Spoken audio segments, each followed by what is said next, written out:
วันที่18 พฤศจิกายน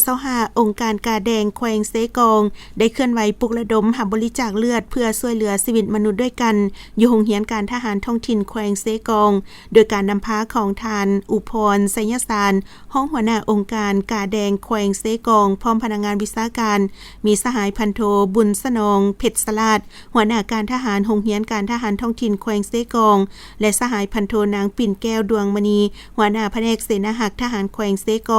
พร้อมบรรดาอ้ายน้องทหารในกรมกองเข้าร่วม